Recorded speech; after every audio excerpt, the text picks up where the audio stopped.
Hello, YouTube. It's your boy Nathan coming to you to do another recap video. Today we are talking 90 Day Fiancé before the 90 Days, Season 7, Episode 22, Tell All Part 3. And we're just going to get into it. It's going to be quick. We were only on for an hour tonight, which is really rare. So this video is going to be quick. So we kicked things off where we left off last week with Niles getting an at in space and everything. Now selling, you know what people down south to do to people like you who are do stuff like that?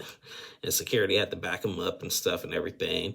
Now it's just like, you lucky, I better not see you out in public, blah, blah, blah. And then he goes and hugs Vanya, and, Vanya says, don't let him get to you like that and everything. You don't really have to see him again after today and whatnot and stuff, and he doesn't really deserve it. So they go back to set, and they moved on to Vanya and this time Yoshko. They brought back Vanya as like cousin, and they brought in Yoshko to tell his side of the story. So remember, Yoshko had came to Orlando. They had after Vanya and Bojo broke up, Vanya stayed in Croatia and got with Yoshko.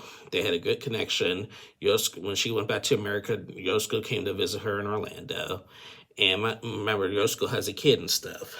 They had a good time in Orlando, but then when he went back to Croatia, they basically broke up. Yoshko said that she was really needy, not understanding the kid thing and everything. So they talked about, Vanya's feelings about it and like their intimacy and stuff. Here was the most screwed up thing about it all. When Vanya, first things first, Bojo made a comment saying that Vanya just like basically lays there when they're intimate and stuff. And Vanya didn't like that. So she was like, you want to go there? Since you went there, I wasn't going to say nothing about this, but now I'm going to since you went there. Yoshko apparently took a video of them having sex, and it was without Vanya's consent. So the whole cast is just like, what the heck? Like, what the heck, really? And everything. Yoshko claims that they talked about it before and everything, and at the time didn't think it was a big deal. And, where everyone's saying, there's a difference between talking about it and doing it. If you don't know, you don't do that. He said he apologized, but still, that's messed up. He did delete it. It's been deleted and everything. But, talking about it, Vanya got really, really emotional and stuff. He was very, very nonchalant about it. Like, he didn't feel bad. I knew something was going to not be right with Yoshko. I knew it was just one of those things where it's just too good to be true. And that was one of them and stuff. So, Vanya was very, emotional about it and everything. Now, she also said that, she did go visit him in Croatia. And, they did have, when they went back to the car or the airport or whatever, they did have, a makeout session of a kiss and everything. And so I thought it just gave them mixed signals, basically. And Yoshko said that, he didn't really want to talk to her after the kiss because, basically mixed signals, which is understandable. But I don't know. So they asked, Sean, the host, asked Vanya, which one of these relationships, is more frustrating? And, she said they're both frustrating in their own way, but probably the one with Yoshko because they were intimate and stuff and everything. And so, yeah. So that was that. There was just no resolution. Vanya said she's happy being alone, but she said this is why she's been single and celibate for so long because of crap like this. And I really feel for Vanya. I really do. We gave Vanya a hard time this season, but I do feel for her. She just wants to be loved, and there is nothing wrong with that, and everything. So it is what it is. So I do feel bad for Vanya. So I think Bojo and Yoshko are low lives for that. So for what they did to her. So yeah. Anyway, moving on. Next couple, they circle back to Sonny and Vea. So now we're talking about the whole Rory situation, about why Vea brought Rory to South Africa. So, Vea basically said that she's has no regrets and everything. And so, like, the whole cast was questioning, like, Vea, like, why would you do that, like, basically, and everything. And the whole cast basically believes that she's still in love with Rory. So they brought out Rory and everything. Rory has no feelings for Vea, which is fine. But everyone thinks that Vea still has feelings for Rory, which I do too, because she can't do nothing without Rory and stuff. And, at the time, like, Sonny was not happy about it, but I guess Sonny seems to be cool about it right now and everything. And I mean, that's basically it. Like, Sonny's is cool with it, but, Vea did take some heat about that and everything. Rory just claims, like, I just wanted to make sure she got to South Africa without getting kidnapped and whatnot and everything. So, I mean, that was basically that. They went back and everyone went back and forth about it, but it is what it is. So, moving on, last couple of this part they talked was Lauren and Faith. They circled back to Lauren and Faith. They brought back Lauren's ex-girlfriend Esther out and everything.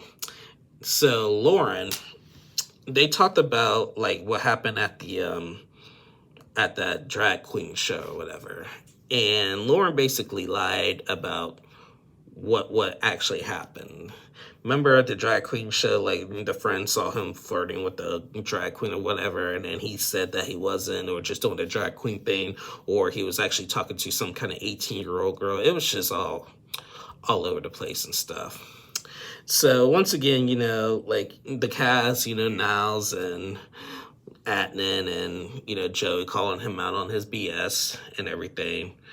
And, Esther started defending Lauren. She's like, you guys are so rude. Like, you guys don't know. Like, you guys are so judgmental on that, about it. And, like, give him a chance and everything. And it's just like, well, he's treating her like terribly and stuff.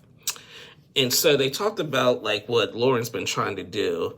I guess, like, Lauren's trying to marry her in a different country because same-sex marriage is still not legal in the Philippines, but he could go to, like, Thailand and some other tea country in Asia and whatever. And, finally, this is the moment I've been personally waiting for. Finally, Faith was just like, Lauren, this is just not realistic. I think we are better off as just friends. And we left with a cliffhanger on that. So I've been, I don't like breakups. I feel like breakups are the worst thing ever. But in this particular case, I am so happy Faith is finally waking up to see that Lauren is just too disgusting and too creepy for her and stuff and everything. That's just my opinion. So we got to see what happens. Like I said, it was only an hour episode, so it wasn't like nothing spectacular like fully went down. Adnan and Niles are still, like, opinionated in the cellar, and Vanya. So yeah. So, yeah, next week is the final part of the tell-all. I think we'll have another hour episode. We'll see what happens with, we'll see Brian's new girlfriend. I can't wait to see that. We'll see more what happened with Joey and Magna. By the looks of the previews, something must have happened with Joey and Magna, and Joey's going to end up leaving the tell-all early in a bad mood. So, like, what the heck? And everything. And then we'll see next week Lauren start to cry over the Faith situation. Well, Lauren said that he claimed that he changed. He didn't change. He did not change. So, but anyway, guys, I'm sorry. I told you this was going to be a quick video. That's it. That was part 3 of the tell-all. Yeah, sorry. That's literally all we had. Thank you guys for watching. Please like and subscribe to my channel. I will be doing The Last Resort this week. I'm kind of dreading it, but I will do The Last Resort. So I'll see you guys again tomorrow for when I do my Last Resort recap. So until then, y'all stay safe and have a good one. Good night, y'all. Bye, y'all.